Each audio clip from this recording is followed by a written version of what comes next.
Pendengar Pro 1 RRI Singaraja, siaran kanal informasi dan inspirasi. Nangun Satkerti lo ke Bali. Ini hadirkan lagu ini untuk Anda karena sesuai dengan dialog yang akan kami hadirkan di siang hari ini, pendengar, sesuai dengan visi pemerintah Provinsi Bali. Karena 4 tahun kepemimpinan Gubernur Bali Bapak Wayan Koster bersama Wakil Gubernur Bali Cok Oke Arta Ardana Sukawati atau biasa disapa Bapak Cok Aceh, begitu ya, dinilai telah berhasil membangun peradaban Bali sebagai penanda Bali era baru. Bahkan ada 44 tonggak peradaban penanda Bali era baru. Walaupun periode tersebut terganggu oleh adanya pandemi COVID-19 kemarin yang melanda dunia global dan juga termasuk Bali yang terkena dampak serius, namun ternyata kita dapat terlewati dengan baik dengan tidak hanya mengandalkan pariwisata semata, namun pemerintah Provinsi Bali juga konsen terhadap alam Bali, kerama Bali, dan kebudayaan Bali. Kita akan bahas hal ini, pendengar, 44 tonggak peradaban penanda Bali era baru bersama narasumber yang sudah hadir di Studio Pro 1 RRI Singaraja. Ada Ketua Tim Penggerak PKK Provinsi Bali, Nyonya Putri Koster. Selamat pagi menjelang siang. Selamat pagi menjelang siang, Mbak Santi. Kita Sehat ketemu lagi ya. Salam sehat, Ibu. Salam sehat. Gimana perjalanan Denpasar Singaraja? Lebih singkat, lebih nyaman. Oke, dengan adanya shortcut Ibu betul, ya. pemandangannya juga indah. Kalau dulu memang berkelok-keloknya indah, tapi sekarang Ibu melihat 55 meter tebing yang kemudian dibelah untuk menjadi shortcut. Bukan satu yang jelek, tetapi sesuatu yang berdampak positif untuk masyarakat. Bahkan dari sana terlihat jelas bagaimana kota Singaraja. Betul. Begitu ya. Kalau dulu 2,5 jam, barangkali udah lebih singkat 1 jam ya. Kalau udah selesai total. Benar. Wah, itu salah satu tonggak peradaban penanda Bali Kalau era dulu baru Ibu juga. orang Denpasar mau ke Buleleng udah mikir muntah di jalan. Karena pusing kan, Iya. kelokan kiri kanan. Bapak, kalau dari Denpasar itu sampai ke Buleleng berapa kelokan? Lebih dari 50 kilokan kayaknya, Bu ya. Enggak, cuma 2. Kelok kiri dan Oke, kelok kanan. Wah, ini kena jebakan ini, baik. Iya. Tapi Ibu tidak sendiri, hadir pula koordinator kelompok ahli bidang pembangunan pemerintah Provinsi Bali, Profesor Dr. DHRA Imade Damriasa MS. Selamat pagi, Prof. Selamat pagi. Menjelang siang ya, Prof ya. Menjelang siang. Karena ini agak remang-remang soalnya, Prof. Enggak, Mendung. karena kemanapun Prof hadir itu selalu cool. Sesuai dengan tampilan beliau. Adem begitu ya. Adem, tenang. Adem. Baik, jadi kalau untuk pembangunan nanti lebih ke Prof Made, kemudian hadir pula kelompok ahli bidang pangan Sanang dan Papan, Profesor Insinyur Made Sudiana Mahendra PhD CAI. Bener ya, Prof ya? Ini takut salah sebut ini, Prof. Panjangan. Baik, selamat siang, Prof. Selamat siang. Salam sehat selalu Salam sehat semuanya. selalu. Dan Henny lihat semuanya segar sekali walaupun perjalanan dari Denpasar ke Singaraja begitu. Tapi kita ingin Iya, tahu ini, Bu, betul. terkait dengan 44 tonggak peradaban penanda Bali era baru. Nah, ini PKK hadir gimana ini? Bagaimana, Yang Bunda? pertama, ini Ibu melaksanakan salah satu cara Ibu untuk menjalankan kewajiban PKK. Cara yang pertama itu kan sosialisasi, cara yang kedua aksi sosial. Kenapa sosialisasi? Karena kami menyadari kami ini bukan profesional di bidangnya, tidak bisa menangani secara teknis, tetapi masyarakat harus tahu. Nah, Ibulah jembatan untuk informasi tersebut, membantu tugas Kominfo ya di pemerintahan Provinsi Bali. Jadi apa-apa yang sudah dilakukan oleh pemerintah Provinsi Bali, karena Ibu PKK Provinsi, itu harus sampai di masyarakat. Karena apa? Kalau cuma pemerintah yang bikin peraturan, masyarakat tidak paham, padahal itu memerlukan partisipasi aktif masyarakat, kan nggak nyambung, jadi nggak bisa terwujud. Itu karenanya Ibu hadir lewat sosialisasi. Cara Ibu adalah mensosialisasikan, menyampaikan, tidak Ibu yang ngomong karena Ibu nggak punya ilmunya. Tugas Ibu adalah mendampingi para profesional, para pakar. Nah, terkait yang 44 tonggak peradaban menandai Bali era baru, ini sebuah laporan kerja dari Bapak Gubernur kepada masyarakatnya. Tentunya Ibu kan tidak paham semuanya. Itu yang Ibu hadirkan adalah dari kelompok ahli gubernur, Bapak Koordinator Bapak Prof Damri sebagai koordinator, beliau kemudian beliau juga sebagai anggota yang menangani di aspek-aspek tertentunya. Begitu, sehingga apa yang sudah dibuat selama 4 tahun ini oleh Bapak Gubernur sampai ke masyarakat. Ini salah satu cara juga untuk beliau menyampaikan menyampaikan laporan kepada masyarakat. Karena beliau tidak mungkin mengunjungi semua masyarakat dalam satu tempo tertentu. Sementara ada 1 tahun ini lebih banyak lagi hal-hal penting yang harus dituntaskan. Jadi beliau tidak hanya membangun infrastruktur kembali untuk masyarakat, menata, merekonstruksi kembali infrastruktur yang sudah ada, tetapi juga merekonstruksi sikap mental kita, mindset kita. Yang Bapak Jokowi bilang kan kita harus revolusi mental, gitu. Kalau tidak direvolusi mental, di dalam pembangunan kita akan mental, gitu ya.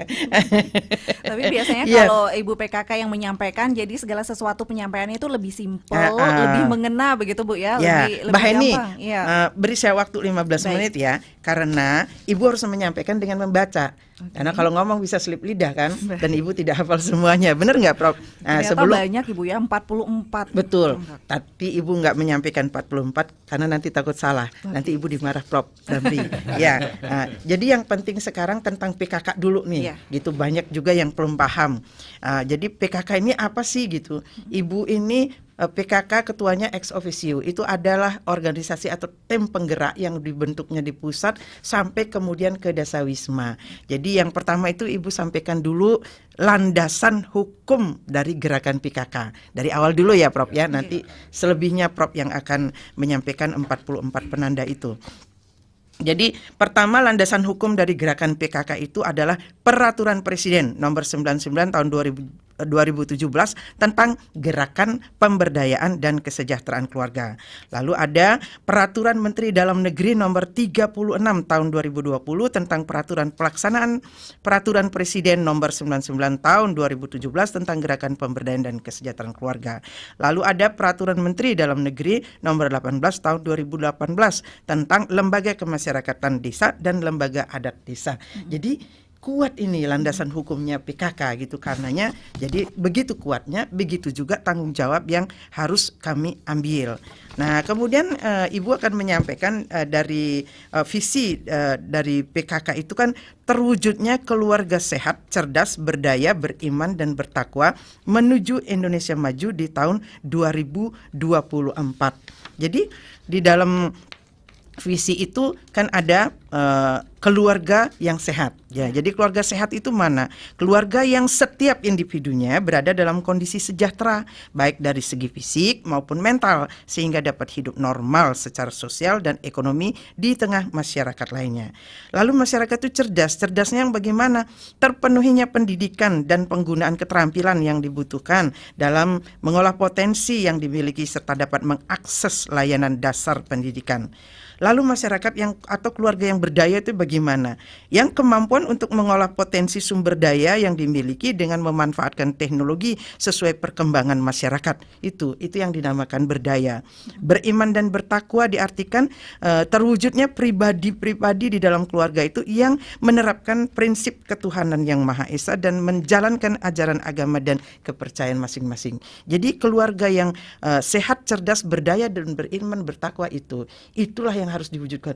Kalau pikir-pikir berat juga ya. Tetapi PKK kan bilang, apalagi kan masa jabatan ex officio Ibu itu di setiap tahapnya hanya 5 tahun. Kita tidak mudah membalikan telapak tangan seperti membalikan telapak tangan terhadap sesuatu yang misalnya sudah tergradasi dia gitu, yang merosot nilai-nilainya. Untuk mengangkat kembali perlu waktu. Nah itu kan tadi visinya. Kemudian misinya itu ada 5. Kalau nanti pemerintah Provinsi Bali itu banyak misinya. Kalau Ibu misinya cukup membentuk karakter keluarga melalui pola asuh yang sesuai dengan nilai dasar Pancasila. Kemudian meningkatkan pendidikan dan ekonomi keluarga. Memperkuat ketahanan keluarga melalui pemenuhan pangan, sandang, rumah sehat layak huni, serta tata laksana rumah tangga. Lalu berikutnya meningkatkan kesehatan keluarga, kelestarian lingkungan hidup, dan perencanaan sehat.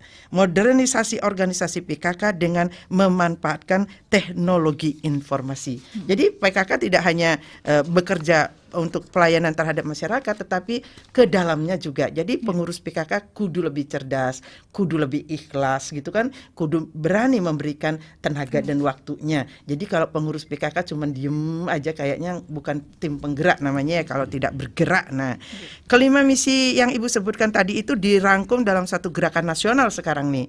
Jadi namanya Gerakan Nasional Keluarga Pelopor Perubahan yang dilaksanakan oleh setiap jajaran tim penggerak PKK di semua jenjang, kementerian, lembaga terkait pemerintah, daerah serta mitra kerja tim penggerak PKK. Lalu Ibu punya 10 program pokok nih, dari dulu udah ada. Pertama tuh penghayatan pengamalan Pancasila, gotong royong, pangan, sandang, perumahan, tata laksana rumah tangga, pendidikan dan keterampilan, kesehatan, pengembangan kehidupan berkoperasi, kelestarian lingkungan hidup, perencanaan sehat. Nah, itu 10 program pokok itu di mana saja, provinsi yang mana saja mempunyai misi, ini masuk semua. Karena 10 program pokok PKK itu kerjanya adalah menyasar pada semua aspek kehidupan masyarakat. Lalu asas-asas gerakan PKK itu adalah transparansi, kemudian partisipatif, akuntabilitas, kemudian ada kearifan lokal, ada responsif, ada kemitraan. Jadi asas ketika Ibu bekerja itu harus seperti itu. Itu. Jadi karenanya Ibu nggak berani ngomong sembarang ya. Karenanya Ibu harus baca gitu. Kelihatan bodoh dikit nggak apa-apa, tetapi nyampe kepada masyarakat. Nah, Nika. Nah, lalu apa nih PKK Bali? Itu tadi PKK secara keseluruhan. Nah, gerakan PKK di Provinsi Bali selain melaksanakan program dari tim penggerak PKK pusat, juga dalam mengaktualisasikan 10 program pokok PKK diarahkan agar sejalan dan mendukung visi Gubernur Bali, Nangun Satkerti Loko Bali, melalui pola pembangunan semesta berencana menuju Bali era baru yang mengandung makna yaitu menjaga kesucian dan keharmonisan alam Bali beserta isinya untuk mewujudkan kehidupan krama Bali dan Gumi Bali yang sejahtera dan bahagia skala niskala sesuai dengan prinsip Tri Sakti Bung Karno, yaitu berdaulat secara politik, berdikari secara ekonomi, berkepribadian dalam kebudayaan melalui pembangunan yang terpola, menyeluruh, terencana, terarah, terintegrasi dalam bingkai Negara Kesatuan Republik Indonesia berdasarkan nilai-nilai Pancasila 1 Juni 1945. Itu keren nggak Mbak Eni? Ya kalau kita bisa wujudkan itu ya, tetapi jangan juga kita ngoyo. Selalu kalau kita ingin sampai di tangga teratas, kita pasti melalui tangga yang pertama dulu. Kemudian penajaman prioritas program gerakan PKK yang pada dasarnya tetap itu berbasis pada 10 program pokok PKK. Langkah ini perlu dilakukan agar ada upaya konkret dari kita untuk fokus pada program dan kegiatan tertentu sehingga penjabaran dalam pelaksanaannya tidak bias. Dan 10 program pokok PKK tentu harus keselarasan dengan prioritas program pemerintah yang berlaku. Ibu tidak ingin PKK itu sibuk mengurus organisasinya, tetapi organisasi dan tim penggerak PKK sibuk melayani untuk kepentingan masyarakatnya. Kita nggak sibuk sekarang kita rapat ini, kongres lah, rakornas, rakor apa lain-lainnya. Jadi sibuk ke dalam itu ikut rapat ini diundang itu enggak. Kita buat kegiatan nyasar ke masyarakat gitu kan. Nah, dalam rangka mensinergikan tersebut, pemerintah Provinsi Bali membantu anggaran dalam bentuk bantuan keuangan khusus BKK untuk program PKK di kabupaten kota. Ini pertama kali loh. Iya, sebelumnya nggak ada. Malah PKK kabupaten urus-urus sendiri anggarannya. Dengan tujuan menyemangati, mengkoordinasikan supaya bersinergi, supaya kompak PKK provinsi, kabupaten, kota, kecamatan dan sampai ke desa-desa gitu. Nah, kalau keterkaitannya 41 tonggak peradaban yang akan kita bicarakan sekarang, 44. Itu di dalam 44 itu artinya 44 hal atau program yang sudah direncanakan, sedang dilaksanakan dan akan sedang dicapai tujuan. 44 itu kan dibagi berbagai aspek.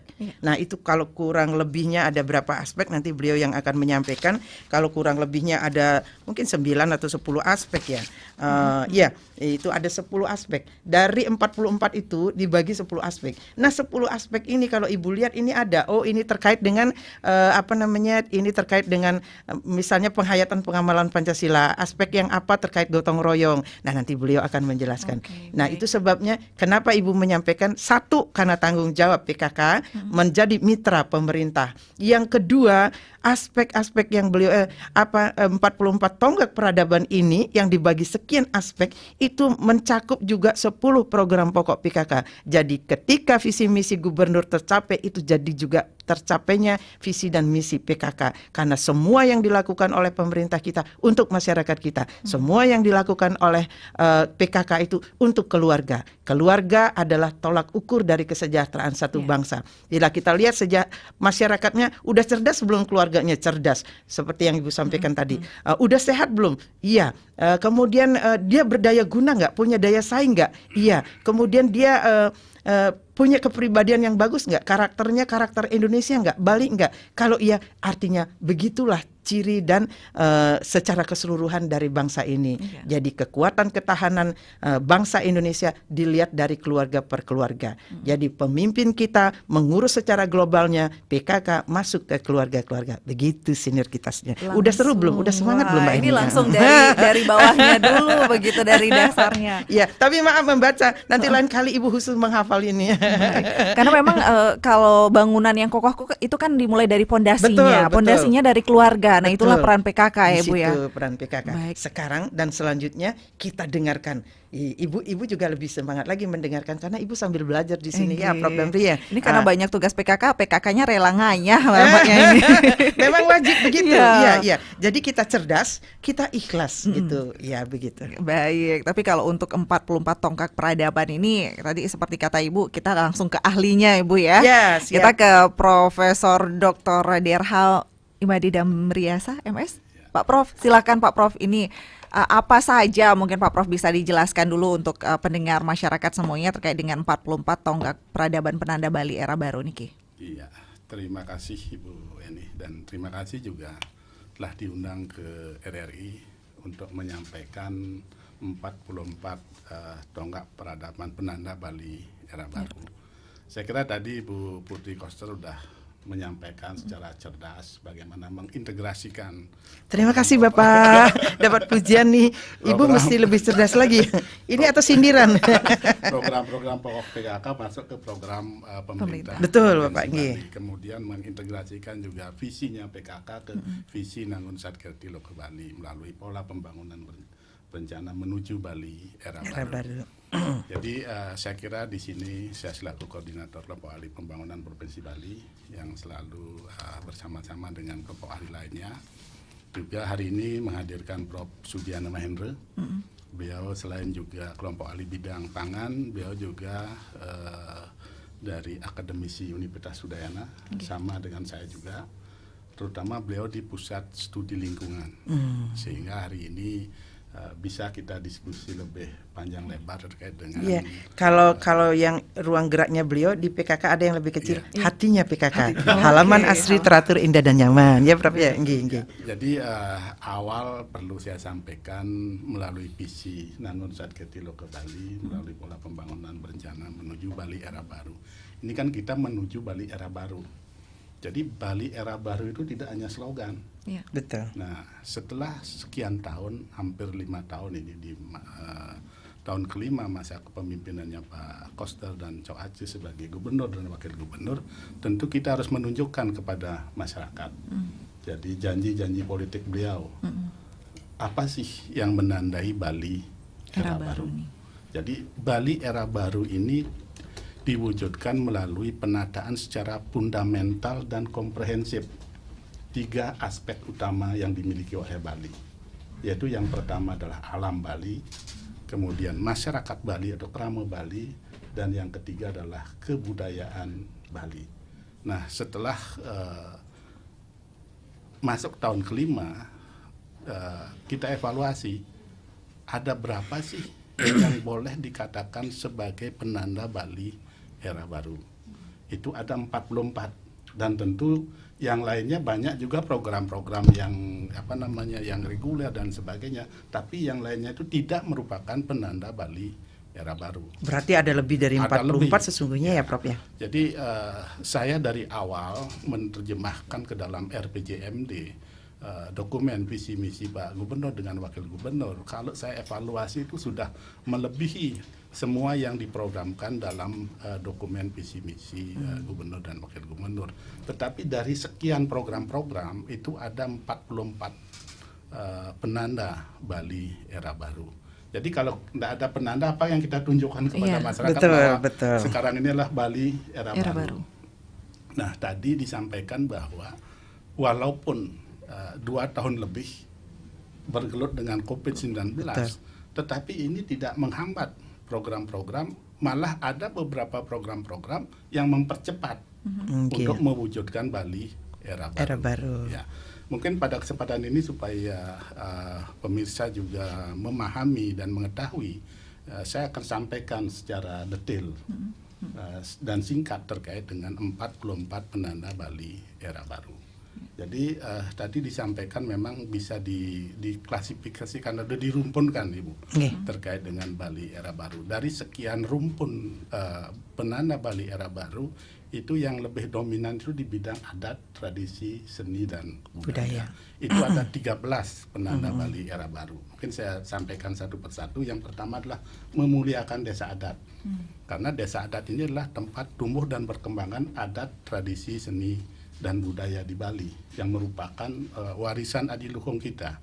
Dan itu dituangkan dalam Perda nomor 4 tahun 2019, yaitu tentang desa adat di Bali. Dan ini satu-satunya perda di Indonesia tentang desa adat di Bali.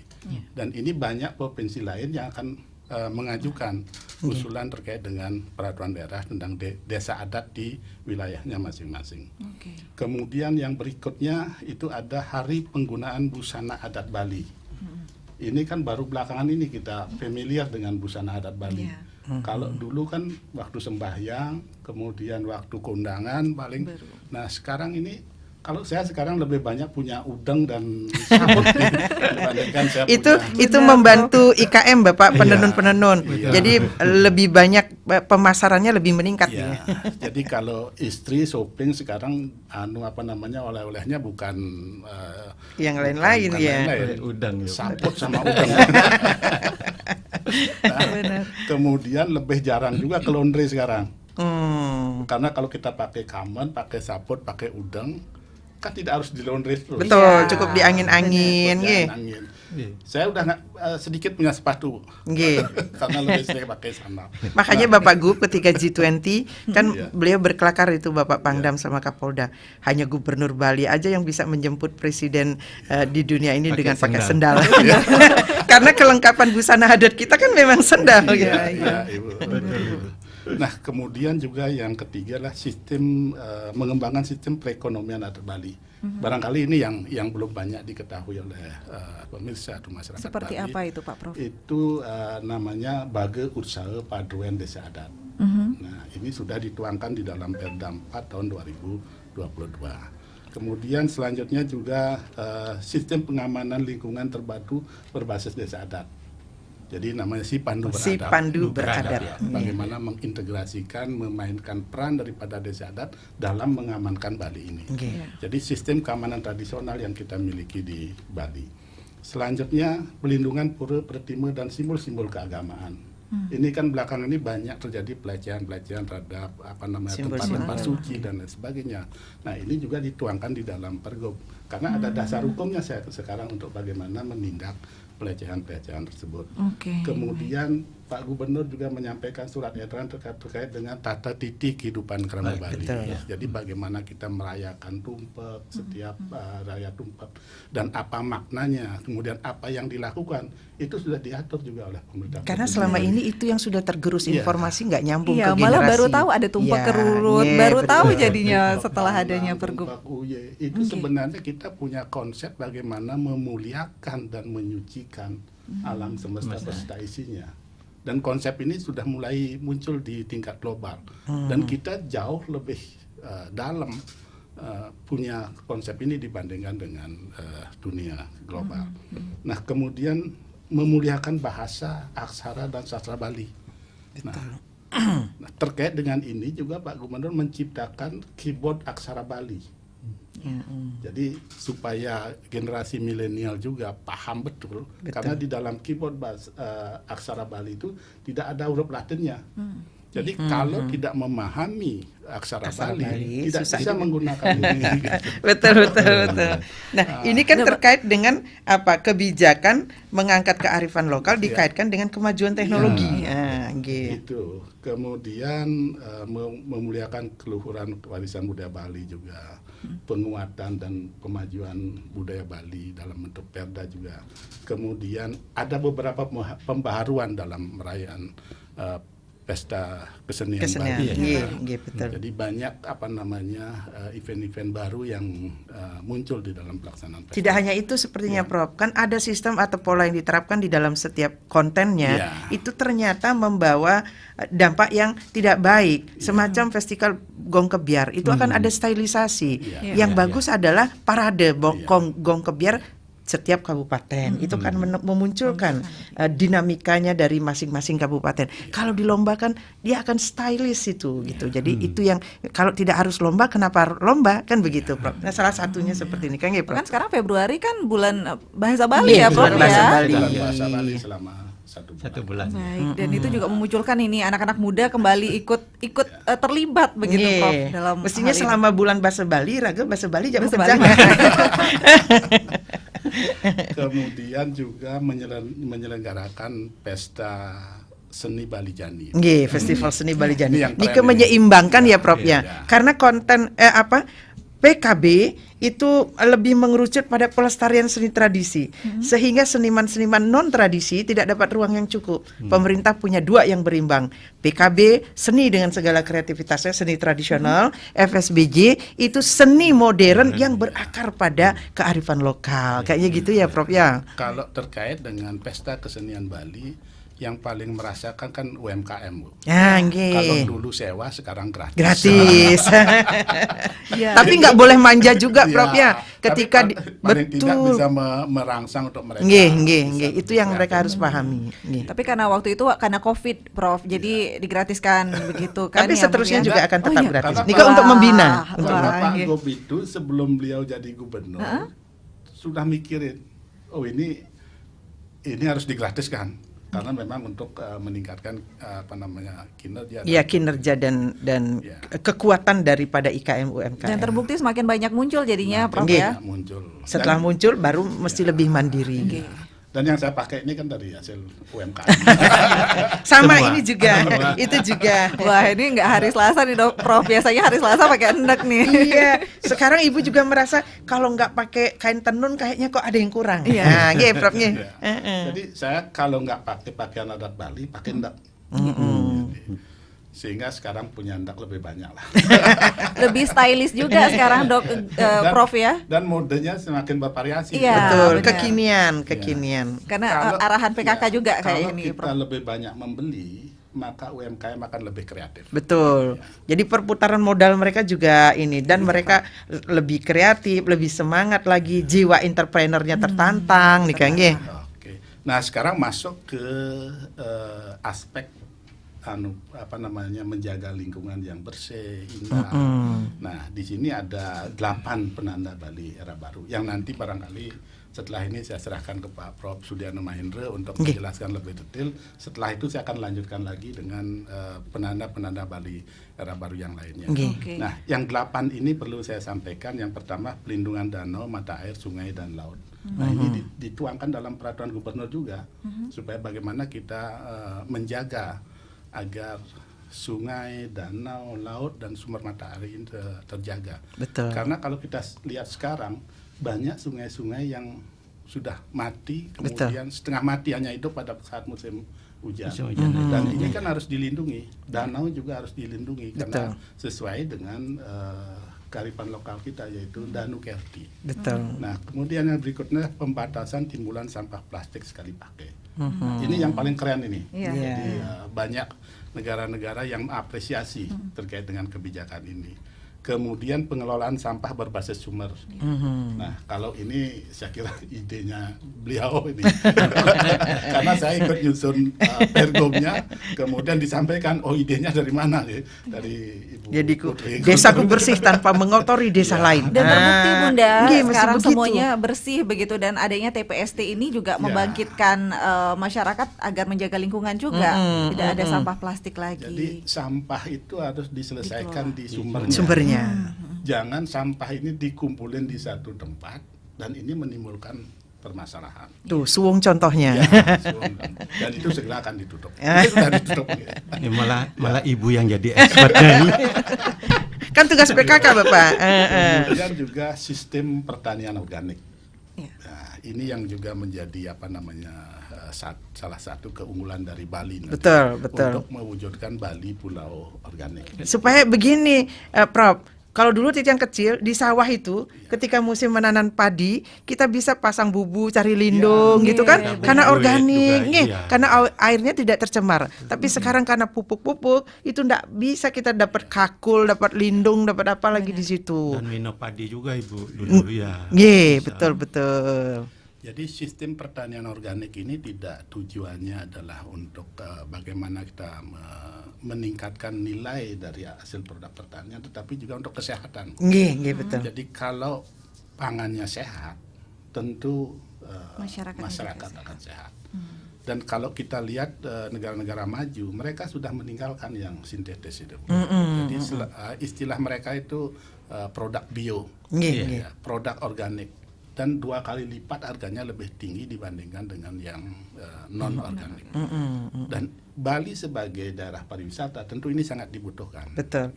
Ya, dari ini. Di samping itu lingkungan juga Prof. Ya, Iya, nanti kalau tidak tercemar. Sudiade Mahendra yang bisa menjelaskan lebih ini.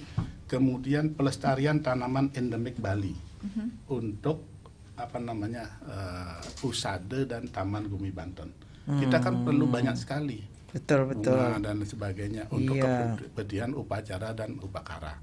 Jangan sampai nanti kita mengimpor Import, apa yang iya. diperlukan. Nah, salah satu juga penanda Bali era baru, Pak Gubernur ini kerjasama dengan Universitas Udayana, kerjasama dengan IPB, sedang meneliti Gumitir Bali Sudamale. Napi nih, Bunga kan? mitir. Mitir. Nah, Nggih, nggih. kan ya? Apa berbeda dengan yang sekarang? Perbedaannya kalau sekarang bibit kita import dari Thailand, kemudian hanya bisa tumbuh sekali. Nah, sekarang Pak Gub menugaskan Universitas Udayana dengan IPB buat berbagai jenis warna bunga Nggih. gumitir. Iya, ada yang nuansa Ada hitam, merah, merah, kuning, hitam, putih. kuning, putih. Nah, Panca jadi warna loh. ini sudah Sudah hampir berjalan. jadi, hampir Nggih, jadi. hampir jadi. Nah, kemudian 2 hal lagi yang bisa membuat udara ini bersih adalah Bali mandiri energi dengan energi bersih. Nah, Ya, tidak lagi menggunakan energi dengan sumber fosil. iya betul. Nah, ini targetnya Pak Gubernur tahun 2023 ini sudah bisa di. Prof, ini juga penting dipahami masyarakat. Ketika pemimpinnya sedang memprogramkan sesuatu dengan tujuan untuk semaksimalnya untuk masyarakat, itu komponen-komponen masyarakat sendiri mesti paham. Ya. Jangan justru ini dibuat kontraproduktif. Ketika Bapak Gubernur ingin membangun agar kita mandiri energi, di satu sisi ada ya semacam hoax atau apalah yang bikin ribut gitu. Ya mestinya masyarakat justru para kaum intelektualnya sadar itu, dukung, bantu menjelaskan kepada masyarakat. Jangan sampai justru nih pemerintah udah bagus, masyarakat pasti mendukung, yang di tengah ini justru yang notabene mungkin tokoh-tokoh masyarakat, intelektualnya justru mengacaukan pikiran masyarakat. Janganlah seperti itu. Karena Kan membiasakan hal-hal yang tidak biasa menurut masyarakat itu yang perlu perjuangan, mungkin begitu Prof ya. Betul. Nanti akan menjadi hal yang luar biasa katanya Bu. Ya paling tidak semua harus mendukung lah. Iya. Karena ini kan bukan untuk Pak Gubernur. Betul. Ini adalah untuk Bali. Jadi kalau Bali ingin menjadi destinasi wisata yang berkualitas, memang hal-hal ini harus dilakukan. Betul. Jadi udaranya bersih, alam lingkungan yang Energi sehat. bersih ini menggunakan kendaraan listrik Nah, itu salah atau satunya gimana? adalah ya. penggunaan kendaraan bermotor listrik berbasis baterai. Nah. Ini juga sedang digalakan. Kemudian kalau dari kalangan akademisi sih sudah sangat kompak, karena Pak Gubernur itu dalam berdiskusi itu selalu mengundang akademisi. Betul, betul. Karena 70% dari kelompok ahli pembangunan Provinsi Bali itu berasal dari akademisi. Iya, pakar-pakarnya itu kan. Jadi kan jangan berpikir ketika Pak Gubernur mengeluarkan peraturan dalam bentuk perda pergub itu hasil beliau berpikir sendiri, enggak. Itu ratusan tokoh, profesor, doktor, akademisi, tokoh-tokoh masyarakat. Jadi jangan juga dibuat karena ini media sosial yang begitu bebas ya. Jangan juga apa yang dibuat oleh gubernur itu hanya dimentahkan oleh pikiran orang per orang. Itu yang harus disadari masyarakat. Karena mungkin penyampaiannya Prof yang tidak sesuai dengan masyarakat begitu, maksudnya Pak Gubernur A tapi sampainya di masyarakat mungkin B, itu yang mungkin jadi ya kan tidak harus sedetail itu masyarakat mengetahui. Yang penting jangan dikacaukan pemahaman masyarakat di tengah-tengah ini. Jangan ada kepentingan-kepentingan pribadi yang mengacaukan sesuatu yang justru harus disinergikan. Itu kan sayang sekali. Kayak ibu misalnya, kalau ibu berada di tengah, jadi menjembatani informasi ini. Semua pihak itu punya kewajiban sesungguhnya informasikan dengan baik apa yang dibuat pemerintah sehingga sampai dengan baik kepada masyarakat gitu. Kita belum boleh berbicara di publik sesuatu yang kita belum pahami itu. Jadi kalau ingin ngomongin apa yang diputuskan gubernur, peraturan gubernur, yang ngomong dulu paling tidak dengan kelompok ahli, dengan gubernur. Nah, baru dari pembicaraan saya dengan gubernur ini ada, atau jangan ke media sosial, sampaikan saja ke kelompok ahli, ke gubernur kan. Itu dari aspek keamanan, kenyamanan masyarakat gitu. Jangan ada kompor-kompor yang meledak-ledakkan kesalahpahaman masyarakat jadi bingung masyarakat. begitu. Betul. Ya, kita lanjutkan lagi. Benar nggak begitu, Prof? Malah terakhir kami dengan Pak Gubernur akan mengundang seluruh universitas yang ada di Bali. Betul. Yang pertama kita udah siapkan agenda riset daerah. Apa riset-riset apa yang diperlukan.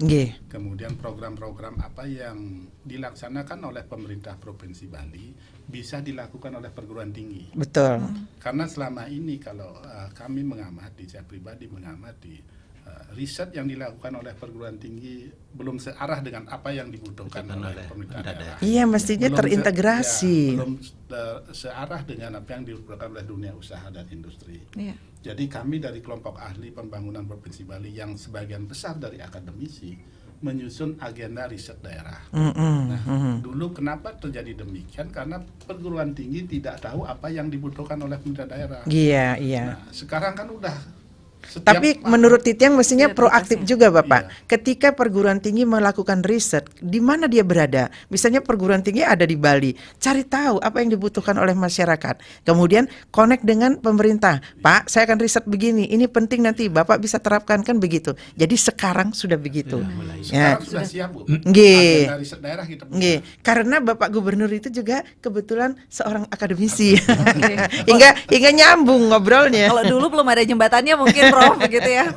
Kalau sekarang sudah. Belum dibangun jembatan. Walaupun ada jembatan tidak bisa dilalui. Iya, baik. Tapi sekarang itu yang dibutuhkan Prof ya, katanya zaman kolaborasi sekarang Bunda ya. Betul. Jadi itu baru 21. Jadi supaya jangan dominan saya mengatakan tambahan dari ini karena ini di lingkungan dulu. Setelah itu saya akan tambahkan lagi dari penanda Bali Era Baru yang lainnya. Baik, Prof. Sepertinya nggak cukup 1 jam ya, Mbak. kita langsung dulu bersama Prof Sudiana. Prof, mungkin ini untuk bidang pangan, sandang dan papannya seperti apa, Prof? Silahkan, Prof Sudiana. Terima kasih Bu Eni, Ibu Putri Koster yang saya hormati, sama Prof Damriasa yang selaku Ketua Kelompok Ahli Pembangunan. Jadi melanjutkan apa yang telah disampaikan oleh Prof Damri tadi, sesuai dengan topik yang kita bicarakan hari ini adalah terkait dengan aspek lingkungan. Memang kalau kita lihat seluruh kegiatan pembangunan itu pasti akan memberikan tekanan kepada lingkungan. Nah, jadi di dalam 44 penanda Bali Era Baru ini ada tadi disampaikan 6 aspek yang bertujuan untuk mewujudkan Bali yang hijau, indah dan bersih. Mungkin kita bahas 4 yang utama sekarang Ibu. Okay. Yang paling dominan yang menjadi penanda. Yang pertama tadi telah disampaikan oleh Pak Prof Damri adalah perlindungan danau, mata air, sungai dan laut itu sangat penting sekali. Dan malahan pada minggu ini Pak Prof ya sedang disiapkan surat edaran Pak Gub ya untuk memperkuat ini. Surat edarannya seperti apa Prof? Itu yang nanti akan memuat menegaskan kembali Pergub yang sudah diterbitkan itu terkait dengan perlindungan danau itu yang Pergub Bali nomor 24 tahun 2020. Izin Prof sebelum kita lanjut ya. Titiang kan setiap lewat nih di Danau Beratan, di Danau Batur. Jadi Ibu terbawa memori dulu. Ayahnya Ibu suka ngajak keliling kan. Jadi di danau itu Prof yang ada di pinggirnya itu hanya tumbuh-tumbuhan, nggak ada bangunan. Jadi kalau sekarang Ibu lihat semua saling berlomba untuk mengkapling pemandangan itu. Misalnya ada bikin restoran, saya harus pemandangannya danau. Bikin hotel, pemandangannya danau. Jadi ketika kita lewat kita nggak lihat danau. Bahkan dagang bakso, enggak apa-apa sih dagang bakso, yang penting nggak nutupin danau. Tetapi di Danau Beratan lebih parah lagi. Jadi bukan danaunya yang indah, ketutup itu oleh atap-atap asbes yang kotor. Sekarang meluber lagi pedagangnya ke pinggir-pinggir. Jadi Tiang beranikan diri ngomong ini supaya semua dari kita tuh ngeh gitu loh. Bisa nggak dibalikin supaya danau itu dinikmati semua orang yang lewat dengan bus, dilihat pinggir danau. Coba lihat film-film luar negeri, karena Ibu belum pernah keluar negeri, sering-sering ya. Itu di film-film itu kan tidak tiap hari. Jadi begitu melewati jalan tol di luar negeri, pantainya dilihat utuh, bahkan tidak ada kabel-kabel. Kemudian danaunya hanya ada pohon kol, sayur-sayuran dan lain sebagainya. Sekarang semua, bahkan kemudian terumbu keramba-keramba pelihara ikan itu di danau yang diberi makan makanan pabrik. Biarkan ya danau itu hidup dengan sendirinya ikan-ikannya. Itu kan polusi juga gitu. Prof, mungkin tidak ada yang berani bicara begitu karena pasti akan dimusuhin masyarakat. Tapi Tiang yakin ketika kita sudah membuat yang terbaik, suatu saat ketika itu akan diwujudkan, masyarakat pasti, oh iya benar Bu Koster bilang begini ya. Sekarang itu kan di Danau Batur semua mengkapling itu wilayahnya supaya hotel saya, supaya restoran saya yang punya pemandangan danau. Begitu juga dengan laut. Bisa nggak? Tapi sudah keterlanjuran. Kalau kita misalnya menggusur-gusur, itu perlu biaya lagi, belum lagi dimaki-maki masyarakat. Bagaimana ya caranya? Nah, kesadaran masyarakat ini perlu kita munculkan sehingga ketika mereka membuat sesuatu, jangan mikirin keuntungan diri sendiri, tapi kebersamaan. Titiang rindu Prof itu yang Danau Batur kita lewatin, kita lihat jalan sepanjang itu, kita lihat danaunya, kita lihat gunungnya. Sekarang semua restoran udah satu persatu situ, semua ingin pemandangannya ke Batur. Jadi seolah-olah pejalan kaki itu tidak punya hak untuk menikmati. Gitu Prof. Ada aturannya sekarang atau gimana Prof? Itulah dengan Pergub yang nomor 24 tahun 2020 ini adalah upaya dari pemerintah Provinsi Bali untuk memberikan perlindungan. Itu aturannya semua kan sudah ada. Seperti apa Prof mungkin? Itu yang ditekankannya yang apa? ditekankan ya dia ada perlindungan untuk masing-masing wilayah itu ada sempadan yang mesti diikuti, jenis-jenis apa saja kegiatan yang boleh. Betul. Bagaimana aktivitas di sekitar danau itu yang diatur. Yang tidak mengganggu nanti keindahan dan kelestarian. Ya, pertanian diarahkan menggunakan pupuk organik, nah seperti itu. Kemudian yang kita lihat juga larangan untuk membuang limbah. Nah kalau kita lihat pedagang-pedagang, restoran semua yang berada di sekitar wilayah itu, apakah mereka memiliki sarana untuk pengolahan limbah? Kan belum tentu. Apalagi pedagang-pedagang kecil. Itulah yang sedang diramu. Larangan-larangan itu sedang dipersiapkan untuk lebih menegaskan lagi Pergub yang telah. Nanti kalau Prof balik dari Singaraja itu pasti lewat di pinggir Danau Beratan. Itu Udah mulai. Pada dibikinkan tempat yang baru, muncul lagi yang kumuh-kumuhnya. Bukan kita tidak berpihak dengan masyarakat kecil yang ingin berbisnis, tetapi pemerintah mesti hadir dengan pengaturannya, masyarakat mesti turut dengan aturannya. Jangan liar ingin-ingin sendiri di pinggir-pinggir. Jadi bangunan yang sudah bagus di depannya ada penggak-penggak itu, meja-meja yang dibungkus plastik sembarangan, itu jadi kesannya kumuh. Sepanjang Buleleng juga pinggir-pinggir orang bikin buah, mestinya ada silakan diatur oleh pemerintah. Mungkin nanti CSR bisa membantu dengan memberikan misalnya meja-meja atau payung-payung sehingga dia kelihatan rapi lah ya. Bukan tidak boleh tapi mesti diatur. Ya Prof ya. Samping itu, senang juga kita ngobrol nih. kebetulan itu tempat lahir saya, Bu. Yang di mana, Prof? Beratan. Nah, makanya, Prof. Dulu tidak ada dagang bakso. Ya makanya, kenapa Profesor biarin itu? Ya mesti diatur lagi. Semakin banyak masalahnya, Prof. Dan surat edaran ini sudah berangkatnya ke sana, Bu. Nggih, syukurlah. Saya kebetulan juga mengikuti beberapa kali pertemuan dengan Bupati Tabanan. Salah satu yang mulai digarap adalah Danau Beratan. Nggih. Jadi bagaimana mengembangkan sistem pertanian organik di sekitar danau. Iya. Jadi prioritas pertama.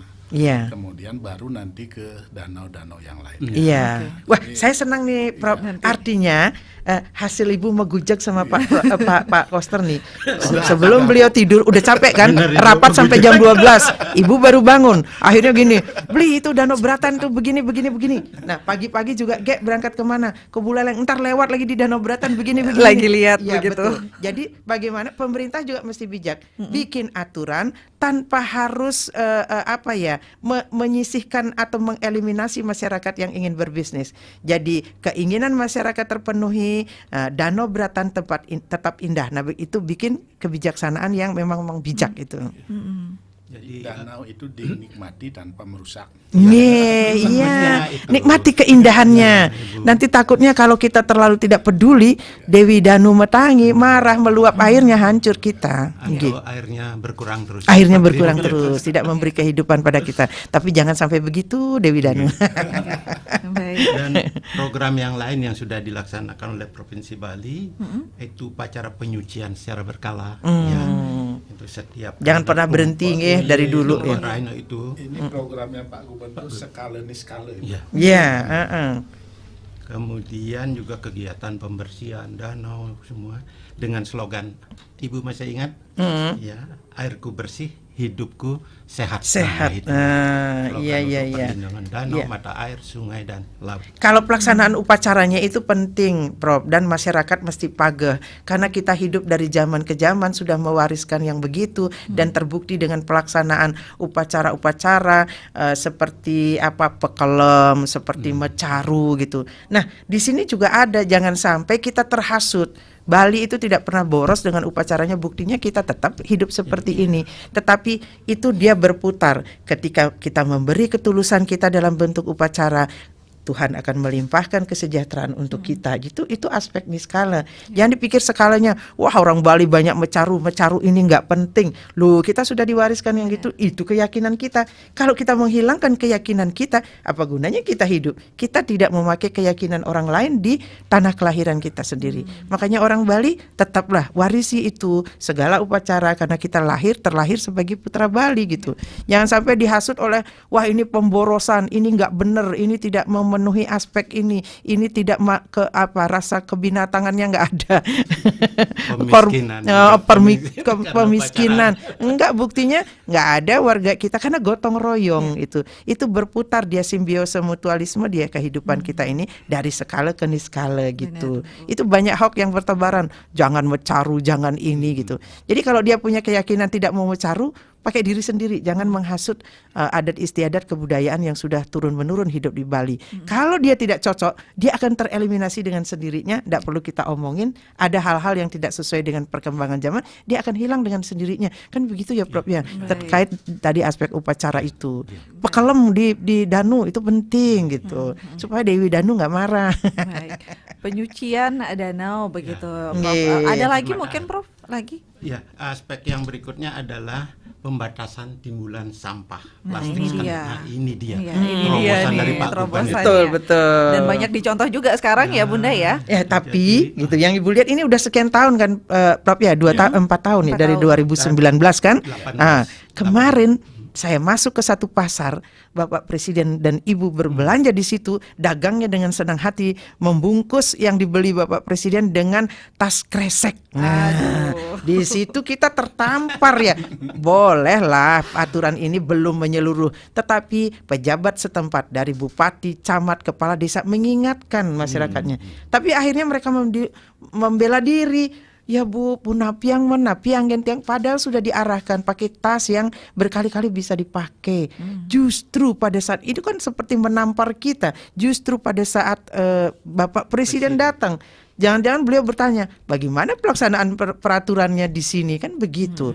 Jadi yang ya polos-polos saja kita sampaikan, Ibu Ketua PKK, gimana ini nggak sosialisasi begitu. Jadi mestinya sosialisasinya berjenjang dari provinsi menyampaikan ke kabupaten, kabupaten ambil tanggung jawab itu, sosialisasikan sampai ke tingkat desa di pasar-pasar. Itu kalau pasar modern sudah, tapi pasar tradisional susahnya minta ampun untuk itu. Ya, Itu. respon yang paling positif kan itu. Nggih. Hotel, restoran, Nah, supermarket, Nike. pasar Tapi modern. Tapi iya, pasar ini, tradisional ini yang harus. upaya keras yang perlu kita Betul, lakukan. betul. Sulit Jadi merubah. memang pasar tradisional ini belum tergarap dengan baik, Ibu.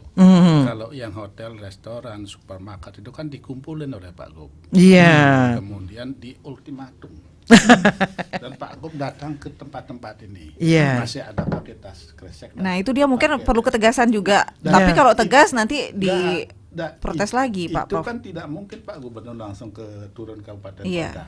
Itu Ke tanggung desa-desa. jawab ke bupati, Itu wali kota. Turun ke bupati wali kota, kemudian turun ke kepala desa, desa adat, dan PD sebagainya. pasar terutama. PD pasar dan sebagainya. Dan kalau ini bisa dilakukan bersih Bali. Ya. Jangan sampai Pak Gubernur bikin program, lalu di tingkat berikutnya misalnya kabupaten kota, itu kan programnya gubernur. Tidak bisa begitu karena Iya. Pak Gubernur membuat untuk Bali. Jadi berjenjang dia dari aturan gubernur sampai bikin aturan bupati sampai ke perdes juga kan begitu ya Prof ya. Kalau nggak dari kita semua, dari siapa lagi? Pemerintah tidak mungkin sendiri Bu ya. Betul, Kalau betul. dari Makanya masyarakatnya itu kan tidak mau. sinergitas, Iya. terintegrasi, terpola dia gitu, menyeluruh dia. Baik. Kalau tidak ada sanksi mungkin tidak mau gitu, soalnya kebiasaannya Pak. Kita sebenarnya kita kan jangan menghukum-hukum, tetapi Iya. munculkan dulu kesadaran. Itu kan ingin merubah mindset. Baik. Jadi Silakan lanjut lagi. kampanye untuk sampah plastik ini terus sudah dilakukan. Nggih, nggih. Jadi slogannya adalah Desaku Lestari Tanpa sampah plastik. Iya, Itu yang siap harus Prof yang terus- juga dengan terus mensosialisasikan apalagi dan ke- dengan ikut marah-marah. marah-marah yang positif. Jadi sosialisasi, edukasi itu harus secara berkelanjutan kita lakukan. Kemudian pelarangan ya lewat awik-awik, desa adat itu kan Prarem, ya, ya. prarem ya. Jadi penandanya memang harapannya nanti menjadi apa? Laku hidup masyarakat Bali. untuk Betul, tidak menggunakan betul. sampah plastik ya. Tapi memang butuh waktu dan Butuh kita waktu. harus sabar. Ya. Baik. Yang aspek berikut adalah pengelolaan sampah berbasis sumber. Ini Sumber. juga ini yang sudah berhasil dilakukan. Ya. Jadi sudah terlalu lama memang sampah domestik, sampah rumah tangga kita Betul. tidak tangani dengan baik. Nggih, Iya, nggih. Padahal kita banyak melihat contoh. Iya, di luar, kalau negara seperti lain itu. udah bersih mereka, Genter. Kalau di Buleleng sampai ada kebun-kebunnya banyak sekarang Bu, masing-masing desa ada kebun organik seperti itu Iya. karena pengelolaan sampah, sampahnya langsung dibuat pupuk. Bahkan ini mungkin tadi lewat di sini ada dari DLH Nggih. begitu. Ya. Jadi Pergub Bali kita ingatkan terus itu yang 47 tahun 2019. Ya, jadi tentang pengelolaan Sampah berbasis sumber. Jadi Desaku seadat bersih lah Najib. tanpa mengotori desa lain. Nah, itu slogannya. Baik. Ini karena banyak mungkin terakhir yang menjadi pokoknya Prof, karena sudah hampir jam 12 ini sekarang. Mungkin saya sedikit Masih lagi. Nggih, ada nggih. satu lagi Pak. Satu lagi. Pelestarian tanaman lokal. Nah, ini dia. Itu. Iya, iya, iya. Di Pergub 29 dan 2020 itu sudah Betul. diterbitkan Supaya sehingga- bekul Bali, wani Ya, Bali semua gitu, itu, branding tanaman Bali. Nggih. Mungkin itu. Dengan sobeannya juga Iya, seperti kata betul. Buleleng. Baik, silakan Pak Prof. Mungkin yang terakhir Niki.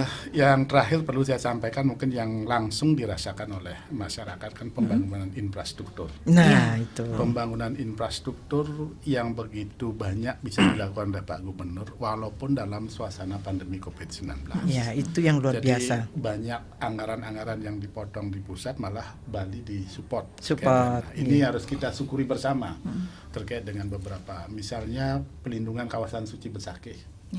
Nanti Tetap jalan. rasanya beda. Ini Maret ini selesai, Bu. Yang belum sempat ke situ malah, Prof. Jadi kalau kita lihat di beberapa YouTuber itu ada istilah rasa bandara internasional. Coba dilihat dengan fasilitasnya. Dilihatin dengan fasilitasnya dan sebagainya. Kemudian yang kedua, yang paling monumental nanti adalah kawasan pusat kebudayaan Bali. PKB. Di mana, Prof? Yang di Gunaksa. Di Gunaksa. Oh iya. Itu sudah didesain sedemikian rupa nanti sudah terbentuk kawasan kan ini itu. akan jauh lebih indah dari Nusa Dua. Tetapi miliknya orang Bali, miliknya pemerintah provinsi. Pemerintah Provinsi Bali untuk masyarakat. Ya. Nanti kebun raya juga Ibu nanti di PKB itu. Shortcut Singaraja Mengitani. Tadi kan saya prediksi 3 jam lebih, Bu. Sehingga berangkatnya lebih awal. Ternyata pagi nyampe sini saya muter-muter dulu. Ini udah dirasakan oleh masyarakat. Kemudian tol Jagat Kerti Bali nanti yang akan sudah mulai dibangun. Kemudian pelabuhan Segitiga Sanur. Itu yang rasa bandara juga Itu disampaikan. juga. Sekarang kita pakai sepatu, pakai ini aman. Sudah tidak basah-basah lagi kalau Tapi naik ke kapal. masih ada perlu ditata masukan dari masyarakat. Itu bikin macet karena parkirnya belum memadai. Tapi memang perlu penataan nih, lebih lanjut. menurut Pak Gub itu ada arus lalu lintasnya mesti diatur. Karena memang sudah padat. Nggih.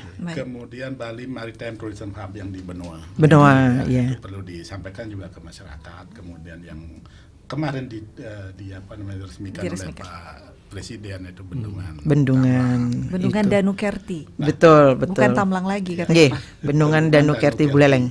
Nah, satu lagi Bali akan memiliki tower Turia yang Pada. jelas dengan menara Eiffel dan lain sebagainya, yaitu Turia Pada Tower, iya. di Buleleng. Nggih.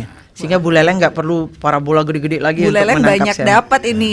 Jadi sayang sekali nampaknya Buleleng, Pak ya. Itu untuk menyeimbangkan. Menyeimbangkan benar. itu satu periode loh. Iya. Gimana kalau 2 periode? Nanti dibahas itu. Terakhir mungkin untuk closing statementnya, Ibu. Terakhir untuk closing statementnya untuk di perbincangan di siang hari Iya, ini. kepada semua pendengar dari Pro 1 Singaraja, itulah kehadiran kami PKK mendampingi profesor-profesor Prof. Damriasa dan Prof. Sudiana itu untuk menyampaikan apa yang sudah dilakukan oleh Gubernur, dan satu-satunya cara masyarakat adalah hal positif yang dilakukan oleh pemimpin. Mari kita dukung bersama-sama sehingga mempercepat terwujudnya visi dari dan misi dari pemerintah Provinsi Bali, berarti terwujudnya kesejahteraan masyarakat yang kita inginkan bersama. Berarti jalan juga visi dari PKK, yaitu visinya untuk menyehatkan masyarakat, keluarga-keluarga itu jadi sehat, dia cerdas, berdaya guna, berdaya saing tinggi, dan landasannya adalah budi pekerti yang luhur. Itu akan terwujud. Karenanya jangan pernah terpecah belah antara pemerintah dengan masyarakatnya. Semua komponen masyarakat termasuk di dalamnya cendekiawan dan lain sebagainya, mari kita dukung pemerintahan kita sendiri. Itu jangan sampai ada pikiran-pikiran yang mengkhianati daerah kita sendiri yang ingin maju gitu. Baik, Semangat luar ya, semangat biasa. ya. Tadi juga sudah disampaikan 4. Ini sebenarnya belum 44, masih banyak Belum. sebenarnya. Itu baru sebagian aja kita Iya. sudah merasakan hal-hal yang sudah dirasakan oleh masyarakat. Begini Prof. begitu Damri, ya. bisa dititip nanti di print. Nanti kalau penyiarnya ada mendapat pertanyaan, itu belum lengkap 44, nanti Iya. bisa. Nanti kita sampaikan. Radio begitu. juga menjadi jembatan untuk Iya. tidak perlu harus kami yang harus datang di sini, tetapi proaktif ikut menyampaikan apa yang sedang dibangun oleh pemerintah. Karena RRI adanya di Bali, Benar. RRI mesti mendukung pemerintahan Provinsi Makanya Bali. dikatakan kalau sudah mendengarkan radio itu bebas hoax. Betul. Jadi Di kalau sini untuk masyarakat di sini mencari kebenaran. Kebenarannya. Di tengah-tengah orang sibuk memberitakan pembenaran. Iya, kita langsung konfirmasi ke narasumbernya Betul. langsung ini begitu. Dan kalau di Bali kita kan mengenal harus sama guru wisesa juga harus hormat. Ya, gitu. itu Nah, catur salah guru. satunya, Ya, catur jangan gurunya durhaka ya. salah satunya. Nggih. Baik, terima kasih banyak Terima kasih. Prof dan Bunda yang Nggih, sudah hadir di sama-sama. Pro 1 RRI Singaraja. Semoga dengan begini masyarakat juga semakin tercerahkan begitu. Kayaknya Nggih. masyarakat oh iya kayaknya gitu di rumah ini Prof Betul, semuanya. betul. Terima kasih Nggih. Bunda, Ketua Sama-sama, Tim Mbak Penggerak PKK Provinsi Bali Nyonya Putri Koster dan juga Bapak Koordinator Kelompok Ahli Bidang Pembangunan Provinsi Bali Profesor Dr. DRH Imade Damriasa. Dan juga ada kelompok ahli bidang pangan, sandang, dan papan Profesor Sudiana Mahendra. Terima kasih Prof sudah hadir dan semua narasumber dan pendengar Pro 1 RRI Singaraja tetaplah bersama kami untuk menyimak beragam informasi yang akan kami hadirkan untuk Anda. Saya Heni Batalia, terima kasih dan sampai jumpa. Terima kasih. 97,9 FM 101,2 FM dan AM 1080 kHz, Pro 1 RRI Singaraja. kanal informasi dan inspirasi.